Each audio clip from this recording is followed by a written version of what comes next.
ಸಮುವೇಲನ ಮೊದಲನೆಯ ಗ್ರಂಥ ಅಧ್ಯಾಯ 20. ದಾವೀದನು ರಾಮಾದ ಮಠದಿಂದ ತಪ್ಪಿಸಿಕೊಂಡು ಯೋನಾತನ ಬಳಿಗೆ ಬಂದನು. ನಿನ್ನ ತಂದೆ ನನ್ನ ಪ್ರಾಣವನ್ನು ತೆಗೆಯಬೇಕೆಂದಿರುತ್ತಾನೆ. ನಾನೇನು ಮಾಡಿದೆ? ನನ್ನ ಅಪರಾಧವೇನು? ನಾನು ಅವನಿಗೆ ಮಾಡಿದ ದ್ರೋಹ ಯಾವುದು ಎಂದನು.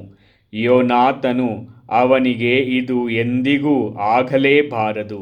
ನಿನಗೆ ಮರಣವಾಗಕೂಡದು. ನನ್ನ ತಂದೆ ಚಿಕ್ಕ ಕಾರ್ಯವನ್ನಾಗಲಿ ದೊಡ್ಡ ಕಾರ್ಯವನ್ನಾಗಲಿ ನನಗೆ ತಿಳಿಸದೆ ಮಾಡುವುದಿಲ್ಲ. ಇಂತಹ ಕಾರ್ಯವನ್ನು ನನಗೆ ಹೇಗೆ ಮರೆಮಾಡಿಯಾರು? ಇಲ್ಲ, ಇದು ನಿಜವಲ್ಲ ಎಂದು ಹೇಳಿದನು.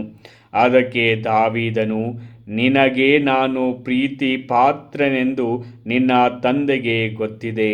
ಆದುದರಿಂದ ಇದನ್ನು ಯೋನಾತನಿಗೆ ತಿಳಿಸಿದರೆ ಅವನಿಗೆ ದುಃಖವಾಗುವುದೆಂದು ಮರೆಮಾಡುತ್ತಾರೆ.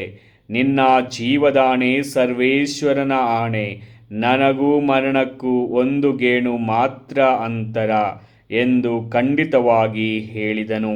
ಆಗ ಯೋನಾತನು ದಾವೀದನಿಗೆ, ನಾನು ನಿನಗಾಗಿ ಏನು ಮಾಡಬೇಕು ಹೇಳು, ಮಾಡುತ್ತೇನೆ ಎಂದನು. ಅದಕ್ಕೆ ದಾವೀದನು, ನಾಳೆ ಶುದ್ಧ ಪಾಂಡ್ಯಮಿ.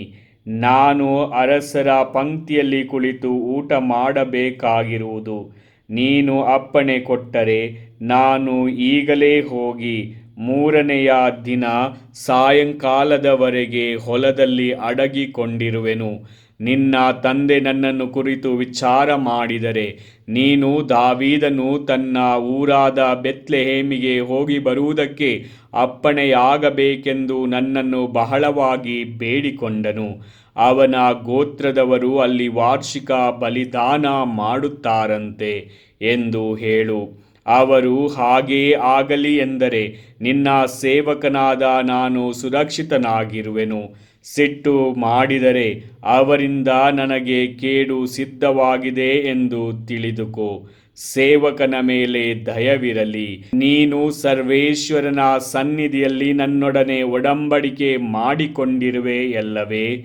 ನಾನು ಅಪರಾಧಿಯಾಗಿದ್ದರೆ ನನ್ನನ್ನು ನಿನ್ನ ತಂದೆಗೆ ಒಪ್ಪಿಸಬೇಕಾಗಿಲ್ಲ.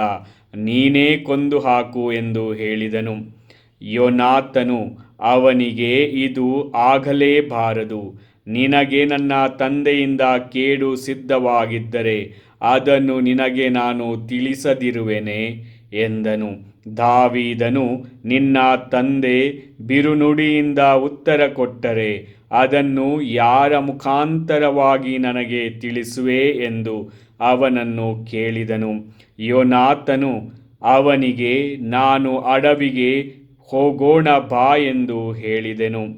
ಅವರಿಬ್ಬರು ಅಡವಿಗೆ ಹೋದರು. ಅಲ್ಲಿ ಯೋನಾತನು ದಾವೀದನಿಗೆ, ಇಸ್ರಾಯೇಲ್ ದೇವರಾದ ಸರ್ವೇಶ್ವರನೇ ಸಾಕ್ಷಿ, ನಾನು ನಾಳೆ ಇಲ್ಲವೇ ನಾಡಿದ್ದು ನಿನ್ನ ವಿಷಯದಲ್ಲಿ ನನ್ನ ತಂದೆಯೊಡನೆ ಮಾತನಾಡಿ ನಿನ್ನ ಮೇಲೆ ಅವರಿಗೆ ದಯೆಯುಂಟೆಂದು ಗೊತ್ತಾದರೆ ಕೂಡಲೇ ನಿನಗೆ ತಿಳಿಯಪಡಿಸುವೆನು. ನನ್ನ ತಂದೆ ನಿನಗೆ ಕೇಡು ಮಾಡಲು ಮನಸ್ಸು ಮಾಡಿದ್ದಾರೆಂದು ಗೊತ್ತಾದರೆ ಅದನ್ನು ನಿನಗೆ ತಿಳಿಸಿ ನೀನು ತಪ್ಪಿಸಿಕೊಂಡು ಸುರಕ್ಷಿತನಾಗುವ ಹಾಗೆ ನಿನ್ನನ್ನು ಕಳುಹಿಸಿ ಬಿಡುವೆನು. ಹಾಗೆ ಮಾಡದಿದ್ದರೆ ಸರ್ವೇಶ್ವರ ನನಗೆ ಏನು ಬೇಕಾದರೂ ಮಾಡಲಿ. ಅವರು ನನ್ನ ತಂದೆಯೊಂದಿಗೆ ಇದ್ದ ಹಾಗೆ ನಿನ್ನೊಂದಿಗೂ ಇರಲಿ. ನೀನು ಸರ್ವೇಶ್ವರ ಸ್ವಾಮಿಯನ್ನು ಸ್ಮರಿಸಿ ಜೀವಮಾನದುದ್ದಕ್ಕೂ ನನಗೆ ಕೃಪೆ ತೋರಿಸು. ನಾನು ಸತ್ತ ನಂತರ ನನ್ನ ಮನೆಯ ಮೇಲೂ ಶಾಶ್ವತವಾಗಿ ನಿನ್ನ ದಯೆ ಇರಲಿ. ಸರ್ವೇಶ್ವರ, ನಿನ್ನ ಶತ್ರುಗಳನ್ನೆಲ್ಲ ಭೂಮಿಯಿಂದ ತೆಗೆದು ಹಾಕಿದ ಮೇಲೂ ಅದು ನನ್ನ ಮನೆಯಿಂದ ಅಗಲದಿರಲಿ. ಅಗಲಿದರೆ ಸರ್ವೇಶ್ವರನೇ ಶತ್ರುಗಳ ಕೈಯಿಂದ ದಾವೀದನಿಗೆ ಮುಯಿ ತೀರಿಸಲಿ ಎಂದು ಹೇಳಿ ಅವನ ಮನೆಯವರೊಡನೆ ಒಪ್ಪಂದ ಮಾಡಿಕೊಂಡನು. ತಾನು ದಾವೀದನನ್ನು ಸ್ವಂತ ಪ್ರಾಣದಂತೆ ಪ್ರೀತಿಸುತ್ತಾ ಇದ್ದುದರಿಂದ ಆ ಪ್ರೀತಿ ಸಾಕ್ಷಿಯಾಗಿ ಅವನಿಂದ ಪ್ರಮಾಣ ಮಾಡಿಸಿದನು. ಯೋನಾತನು ದಾವೀದನಿಗೆ, ನಾಳೆ ಶುದ್ಧ ಪಾಂಡ್ಯಮಿ, ನಿನ್ನ ಸ್ಥಳ ಬರಿದಾಗಿರುವುದನ್ನು ಅರಸನು ಕಂಡು ನಿನ್ನ ವಿಷಯವಾಗಿ ವಿಚಾರಿಸುವನು. ನೀನು 3ನೆಯ ದಿನದಲ್ಲಿ ಮೊದಲು ಅಡಗಿಕೊಂಡ ಸ್ಥಳಕ್ಕೆ ಬೇಗ ಬಂದು ಅಲ್ಲಿನ ಕಲ್ಲು ಕುಪ್ಪೆಯ ಬಳಿಯಲ್ಲಿ ಕುಳಿತುಕೊಂಡಿರು. ನಾನು ಗುರಿಯಿಟ್ಟನೇನೋ ಎಂಬಂತೆ ಅದರ ಕಡೆಗೆ 3 ಬಾಣವನ್ನು ಎಸೆದು ಕೂಡಲೇ ಅವುಗಳನ್ನು ತರುವುದಕ್ಕಾಗಿ ನನ್ನ ಆಳನ್ನು ಕಳುಹಿಸುವೆನು. ನಾನು ಅವನಿಗೆ, ಬಾಣಗಳು ಈಚೆ ಬಿದ್ದಿರುತ್ತವೆ, ಅವುಗಳನ್ನು ತೆಗೆದುಕೊಂಡು ಬಾ ಎಂದು ಹೇಳಿದರೆ, ನೀನು ಬಾ, ಸರ್ವೇಶ್ವರನಾಣೆ, ಯಾವ ಕೇಡು ಸಂಭವಿಸದೆ ಸುರಕ್ಷಿತನಾಗಿರುವೆ. ಆದರೆ ಬಾಣಗಳು ಆಚೆ ಬಿದ್ದಿರುತ್ತವೆ ಎಂದು ಹೇಳಿದರೆ ಹೊರಟು ಹೋಗು. ನೀನು ಹೋಗುವುದೇ ಸರ್ವೇಶ್ವರನ ಚಿತ್ತ. ನಮ್ಮಿಬ್ಬರ ಒಪ್ಪಂದಕ್ಕೆ ಸರ್ವೇಶ್ವರ ಸ್ವಾಮಿಯೇ ನಿತ್ಯ ಸಾಕ್ಷಿಯಾಗಿರುವರು ಎಂದನು. ದಾವೀದನು ಅಡವಿಯಲ್ಲಿ ಅಡಗಿಕೊಂಡನು.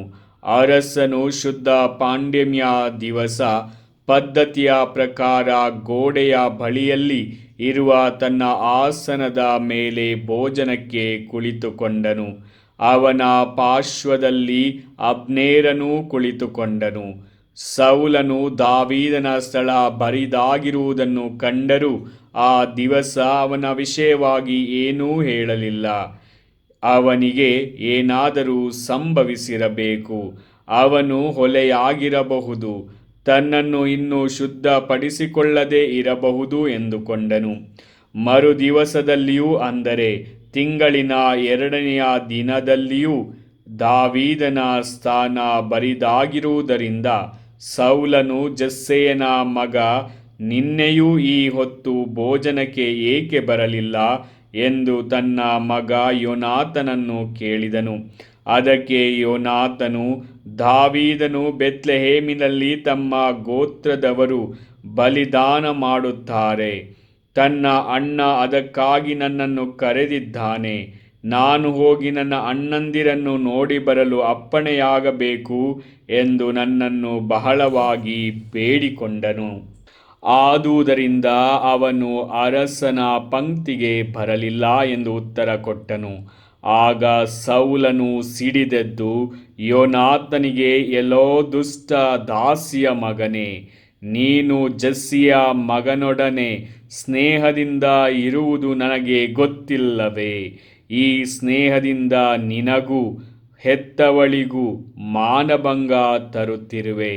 ಆ ಜೆಸ್ಸೆಯನ ಮಗ ಭೂಲೋಕದಲ್ಲಿ ಇರುವವರೆಗೆ ನಿನಗಾಗಲಿ ರಾಜನಾಗುವ ಹಕ್ಕು ಬಾಧ್ಯತೆಗಳಿಗಾಗಲಿ ಉಳಿವಿಲ್ಲ. ಆದುದರಿಂದ ಹೋಗು, ಅವನನ್ನು ಕರೆಸಿ ನನ್ನ ಬಳಿಗೆ ಕರೆದುಕೊಂಡು ಬಾ, ಅವನು ಸಾಯಬೇಕು ಎಂದನು. ಅದಕ್ಕೆ ಯೋನಾತನು, ಅವನು ಏಕೆ ಸಾಯಬೇಕು? ಅವನು ಏನು ಮಾಡಿದ್ದಾನೆ ಎಂದು ತಂದೆಯನ್ನು ಕೇಳಿದನು. ಕೂಡಲೇ ಸೌಲನು ಅವನನ್ನು ತಿವಿಯುವವನಂತೆ ಈಟಿಯನ್ನೆಸೆದನು. ತನ್ನ ತಂದೆ ನಿಜವಾಗಿಯೂ ದಾವೀದನನ್ನು ಕೊಲ್ಲುವುದಕ್ಕೆ ನಿಶ್ಚಯಿಸಿದ್ದಾರೆಂಬುದು ಯೋನಾತನಿಗೆ ಅರಿವಾಯಿತು. ಅವನು ಬಲು ಸಿಟ್ಟುಗೊಂಡು ಪಂಕ್ತಿಯಿಂದೆದ್ದು ಹೋದನು. ತನ್ನ ತಂದೆ ದಾವೀದನನ್ನು ಅಪಮಾನಪಡಿಸಿದ್ದರಿಂದ ಯೋನಾತನಿಗೆ ಬಹಳ ದುಃಖ ಉಂಟಾಗಿ ಅವನು ಆ ದಿವಸ ಊಟ ಮಾಡಲೇ ಇಲ್ಲ. ಅವನು ಮರುದಿವಸ ಮುಂಜಾನೆ ಒಬ್ಬ ಹುಡುಗನನ್ನು ಕರೆದುಕೊಂಡು ದಾವೀದನನ್ನು ನೋಡುವುದಕ್ಕಾಗಿ ಅಡವಿಗೆ ಹೋದನು. ಹುಡುಗನಿಗೆ, ಬೇಗ ಹೋಗಿ ನಾನು ಎಸೆದ ಬಾಣಗಳನ್ನು ಕೂಡಿಸಿಕೊಂಡು ಬಾ ಎಂದು ಹೇಳಿದನು. ಆ ಹುಡುಗ ಹೋಗುತ್ತಿರುವಾಗ ಯೋನಾತನು ಬಾಣವನ್ನು ಅವನ ಆಚೆಗೆ ಎಸೆದನು. ಹುಡುಗನು ಬಾಣವಿದ್ದ ಸ್ಥಳಕ್ಕೆ ಬಂದಾಗ ಯೋನಾತನು ಗಟ್ಟಿಯಾಗಿ ಅವನಿಗೆ, ಬಾಣ ಇನ್ನೂ ಆಚೆ ಬಿದ್ದಿದೆ, ಬೇಗ ಓಡು, ನಿಲ್ಲಬೇಡ ಎಂದು ಕೂಗಿದನು. ಹುಡುಗನು ಬಾಣಗಳನ್ನು ಕೂಡಿಸಿಕೊಂಡು ಯಜಮಾನನ ಬಳಿಗೆ ಬಂದನು. ಇದರ ರಹಸ್ಯ ಯೋನಾತನಿಗೆ ಹಾಗೂ ದಾವೀದನಿಗೆ ಗೊತ್ತಾಯಿತೇ ಹೊರತು ಆ ಹುಡುಗನಿಗೆ ಗೊತ್ತಿರಲಿಲ್ಲ. ಯೋನಾತನನ್ನು ತನ್ನ ಆಯುಧವನ್ನು ಹುಡುಗನ ಕೈಯಲ್ಲಿ ಕೊಟ್ಟು, ಇವುಗಳನ್ನು ಊರಿಗೆ ತೆಗೆದುಕೊಂಡು ಹೋಗು ಎಂದು ಹೇಳಿದನು. ಹುಡುಗನು ಹೋಗುತ್ತಲೇ ದಾವೀದನು ಕಲ್ಲು ಕುಪ್ಪೆಯ ಬಳಿಯಿಂದೆದ್ದು ಬಂದು 3 ಸಾರಿ ಸಾಷ್ಟಾಂಗವೆರಗಿ ಯೋನಾತನನ್ನು ವಂದಿಸಿದನು. ಅವರು ಒಬ್ಬರನ್ನೊಬ್ಬರು ಅಪ್ಪಿಕೊಂಡು ಅತ್ತರು. ದಾವೀದನು ಬಹಳವಾಗಿ ಅತ್ತನು. ಅನಂತರ ಯೋನಾತನು ದಾವೀದನಿಗೆ, ಸಮಾಧಾನದಿಂದ ಹೋಗು, ನಾವು ಸರ್ವೇಶ್ವರನ ಹೆಸರಿನಲ್ಲಿ ಆಣೆಯಿಟ್ಟು ಒಪ್ಪಂದ ಮಾಡಿಕೊಂಡಿದ್ದೇವಲ್ಲವೇ? ಅವರೇ ನನಗೂ ನಿನಗೂ, ನನ್ನ ಸಂತಾನಕ್ಕೂ ನಿನ್ನ ಸಂತಾನಕ್ಕೂ ಸದಾ ಸಂಬಂಧ ಸಾಕ್ಷಿಯಾಗಿರಲಿ ಎಂದು ಹೇಳಿದನು. ಬಳಿಕ ದಾವೀದನು ಹೊರಟು ಹೋದನು. ಇತ್ತ ಯೋನಾತನು ಊರಿಗೆ ಹಿಂದಿರುಗಿದನು. ಪ್ರಭುವಿನ ವಾಕ್ಯ.